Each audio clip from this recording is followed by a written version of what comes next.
Hey guys, it's Ben the Coin Geek at Old Pueblo Coin, and this is our look back at the 2021 prediction show that we did. So you're going to want to click on that link and watch it first if you haven't seen that one. It's from about a year ago where I predicted what 2021 was going to look like. Now, the comments to leave in this video are going to be about things that you want a prediction on for 2022. There's a lot of things that I covered last year. And this year, if there's something very specific or new, leave a comment with a question in this video and ask me or tell me what you would like to hear for the 2022 prediction show, which we'll come out with here in the upcoming weeks. All right, so first and foremost, we'll start with something that I think I probably got wrong, which is Bullion. Now, I get half right, half wrong credit for this, I think, because, you know, at the time, Bullion was probably, shall we say 5% higher, and it's a little bit lower today. My prediction was that Bullion would go nowhere but up, right? Well, I didn't put it quite like that. But my half credit right for this is that I believe that Bullion still is the type of thing that you purchase for the reasons that I maintain, which are a savings account, not an investment, an insurance fund, not an investment, a place to have extra money, and an inheritance, not an investment. I say that a lot here, so that's the quick, short, and dirty. I still like Bullion as a part of what you do, right? But having said that, prices, I don't know. Now, I coupled this comment with a comment about inflation, which was off the hizzy, right? Well, if you remember a year ago, the inflationary bug hadn't really hit yet, but we were all talking about printing money, printing money, printing money, and what's it going to do? And lo and behold, of course, you see a lot of inflation right now. And so this is, I like it when I watch the news because I do a lot of shopping in my house, so I know what things cost at the grocery store. And so when something was $2 a year ago and now it's $3, and then I watch the news and they're like, well, there's been a 4% increase in inflation. I'm like, man, my math skills are bad because I thought if you went from 2 to 3, you actually had to take that dollar difference over the original price, and that would be a 50% increase. But what do I know, right? I'm just stick in your lane about coins because, you know, math is not your thing. All right, so the Type 1 and Type 2 Silver Eagles is something that we predicted would be a very big hit.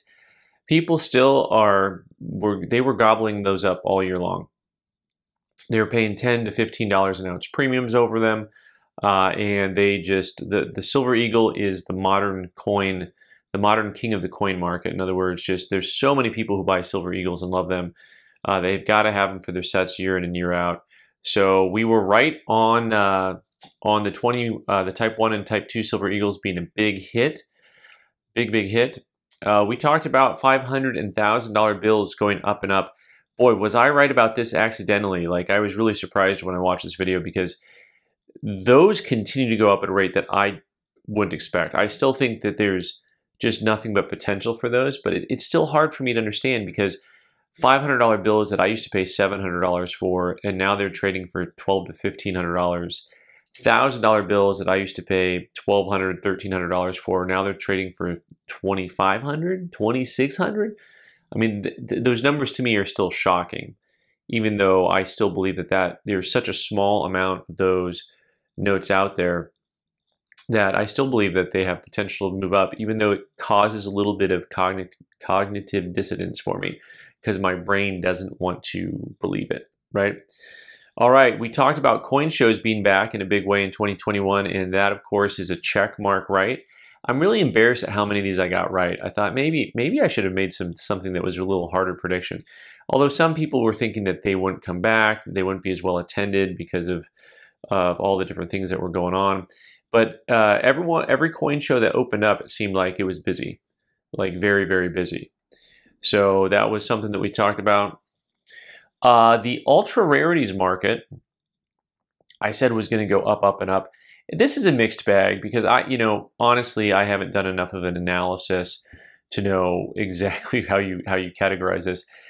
I know that there's truth in when you see the sales price and a lot of stuff, but then I made this weird off the cuff comment about, an $18.04 going up 30%. And I'll tell you what, no, like, I got to hold an $18.04. I didn't predict that.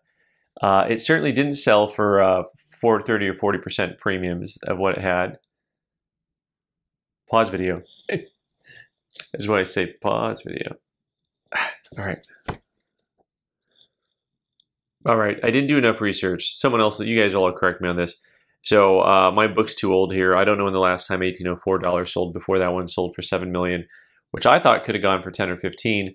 I have an old reference which showed the last sale in 99 at 4.4 million, but I think there's one in between there. So, you know, but maybe I accidentally got it right. If that was the last sale, then yeah, it nearly doubled. Okay, so I don't know if I get a plus or minus for this. I talked about the market leveling off. Now this was, as the coin shows we're going to open up, that would really produce a little bit of a leveling effect for the market, and we would stop seeing things go up.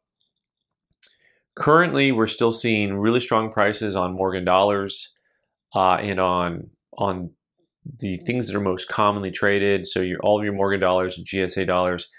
To me, they haven't leveled out yet because I still continue to see those prices go up. They've gone up more than I thought that they would.